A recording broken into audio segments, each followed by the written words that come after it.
WhatsApp पे आज मैंने एक स्टेटस लगाया बहुचर माता का, तो बहुत सारी ऐसी प्रतिक्रियाएं आई कि ये माता कौन है, कहाँ पे इनकी पूजा होती है। तो इसी विषय पे आने वाले नवरात्रि के 9 दिनों में मैं गुजरात के मूल देवियों के बारे में आप सभी को बताने की छोटा सा प्रयास करूंगा कि वास्तव में गुजरात का जो मूल संस्कृति है वो क्या है।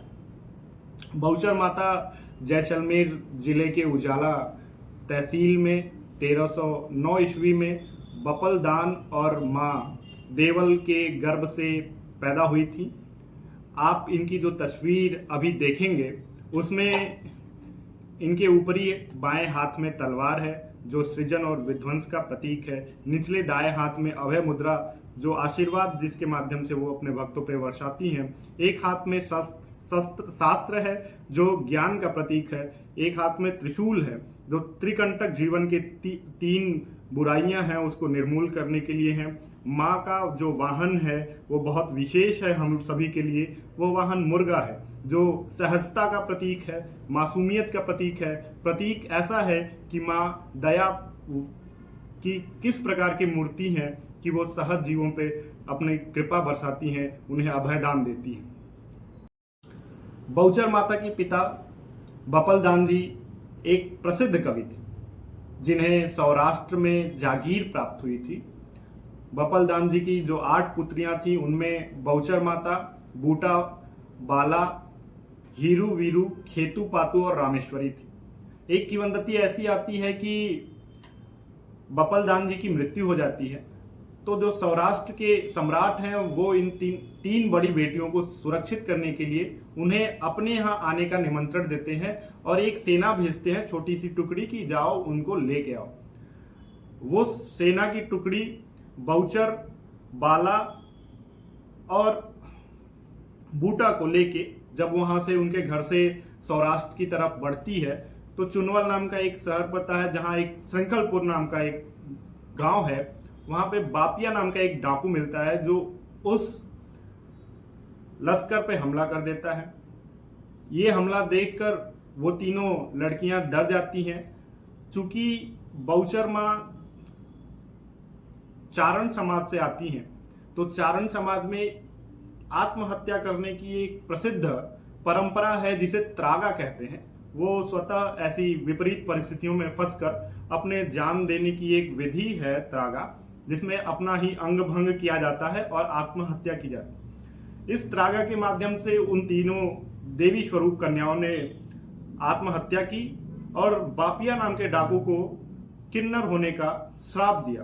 बापिया डाकू गिड़गिड़ाने लगा घुटनों के बल बैठ के कि मैंने कभी ब्राह्मणों और चारणों पे हमला नहीं किया, लेकिन अज्ञानतावश आज मैं बिना जाने अनजाने में इस लश्कर पे हमला किया जिसमें आपकी मृत्यु हुई। मैं इसका अपराधी हूँ। दयावान देवी बहुचर माता ने उन्हें आशीर्वाद दिया, उन्हें क्षमा दान दिया और कहा कि बापिया का वहाँ पे पूजा होगा।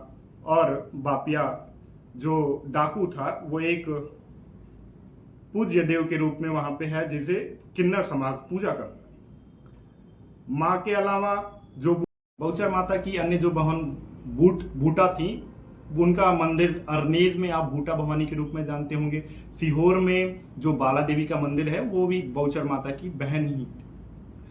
गुजरात के और राजस्थान के कुछ स्थानीय समुदाय हैं, जातियां हैं जो बहुचर माता को अपने कुल देवी के रूप में पूजते हैं। इनमें जमींदारों में प्रमुख जो राजपूत सोलंकी समाज है, जो भील समाज है, जो चारण समाज है, जो कोली समाज है और जो पाविया समाज है। और मुसलमानों में जो कमलियस नाम का एक बिरादरी है, कमलियस मुसलमान है, वो भी देवी को पूजते हैं। एक बहुत विशेष बात है।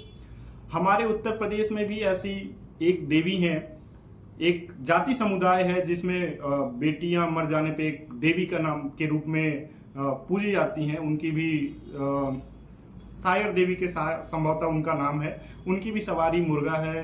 वो हमारे गांव के आसपास प्रमुख देवी के रूप में, जो हमारे देव के रूप में डीह बाबा बैठते हैं, उनके साथ सायर की देवी का पूजा होता है। तो कुछ ऐसी सिमिलर जो समानांतर हमारा और इन गुजरात की संस्कृति का जो सभ्यता का जो समन्वय है वो देवी में देखने को मिलता है। बहुचर माँ पूरे गुजरात में, पूरे राजस्थान में एक बहुत बड़ी शक्ति के रूप में पूजी जाती है। गुजरात में तो मैंने देखा है कि हर मोहल्ले कॉलोनियों में, हर गली चौक चौराहे पे बहुचर माता की का छोटा से बड़ा मंदिर है। संखलपुर में बहुचराजी में एक बहुचर माता का प्रमुख मंदिर है, जिसके दर्शन आप अभी करेंगे।